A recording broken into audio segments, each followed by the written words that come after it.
Hello everyone. Welcome back to the AWS Cloud Practitioner Bootcamp series. In today's video, we are diving into AWS Shared Responsibility Model, one of the most important but often misunderstood concept in AWS cloud security. This is the blueprint for who handle what when it comes to protecting systems on AWS. By end of this video, you will be able to recognize the concepts of AWS Shared Responsibility Model, describe AWS responsibilities, describe the customer's responsibility on AWS, and you will be able to understand how responsibilities shift depending on AWS services, that is from EC2 to RDS to Lambda. On behalf of the CloudExpert Solutions team, I would like to thank you for joining us and exploring this video.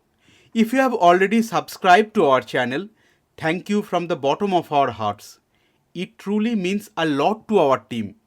If you haven't subscribed yet, we kindly invite you to do so and gain access to premium cloud courses and certification bootcamps, all for free. Let's get started. We will start with what is the AWS Shared Responsibility Model. The Shared Responsibility Model is AWS's way of dividing cloud security and compliance tasks between the cloud provider or AWS and you as customer.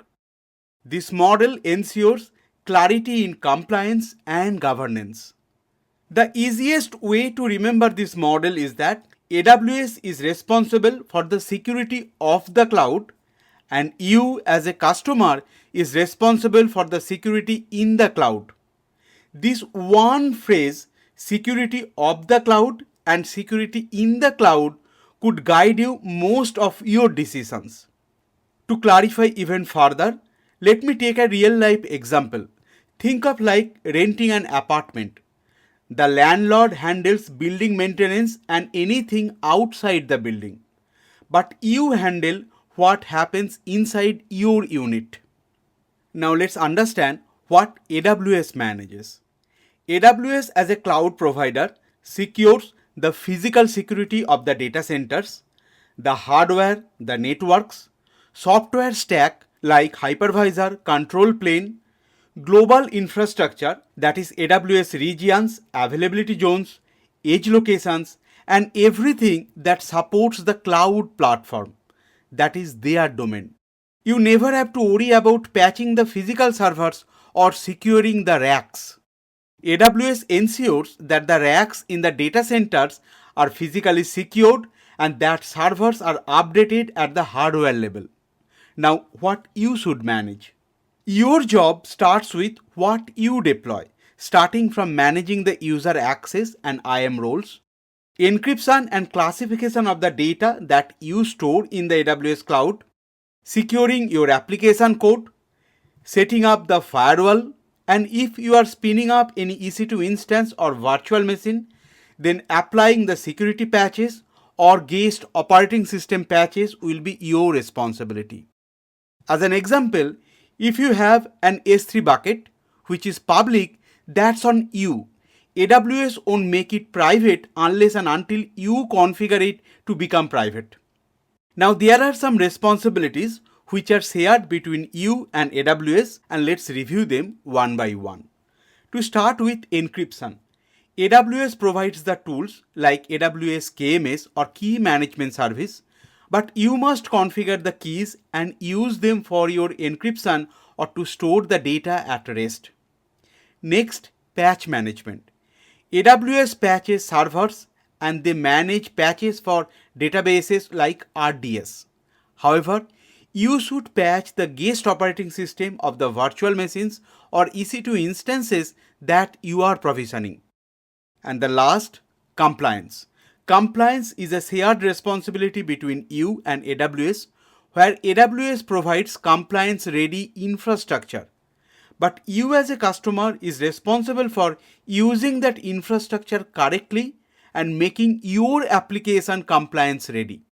As an example, if you use RDS, which is a database service offering, and store regulated data, then you must configure RDS securely to remain compliant even though AWS maintains the database engine. If you have a requirement for PCI DSS compliance, then you have to make sure all the PCI DSS compliance requirement you are taking care when you are storing those data in RDS. Whereas AWS will take care all those aspects which is related to the infrastructure. Now this responsibility line shifts depending on the service.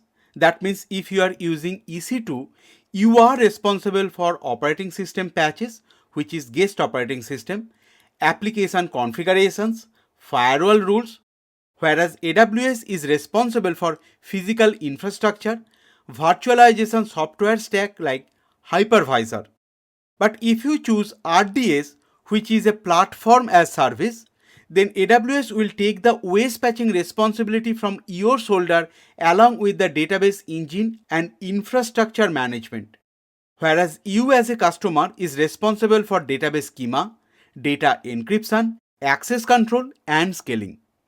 If you move to function as service or AWS Lambda, then AWS takes care everything starting from infrastructure, runtime, also scaling.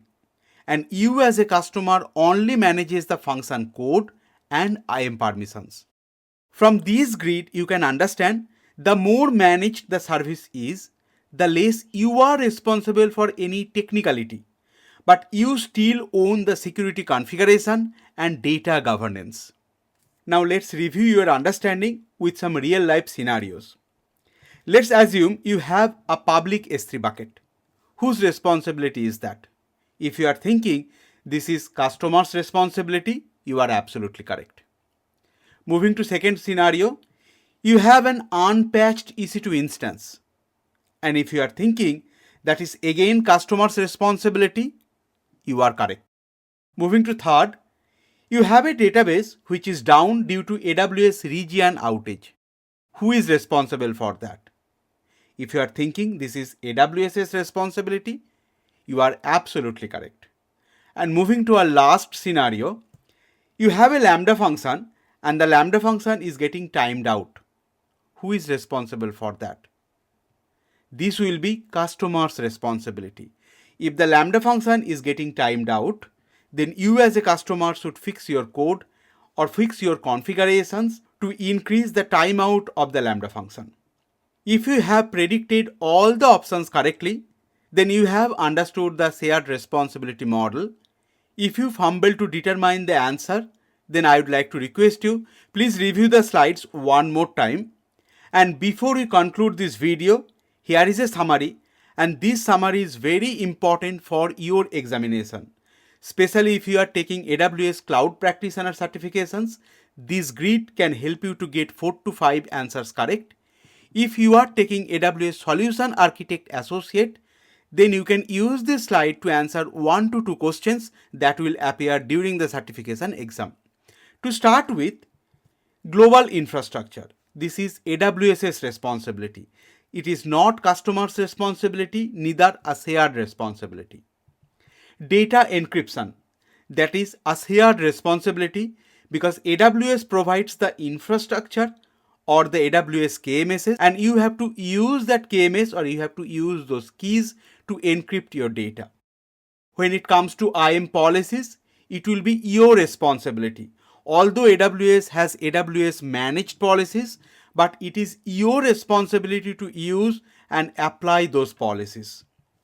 EC2 guest operating system patching. Again, it is customer's responsibility and AWS is not going to patch the guest operating system.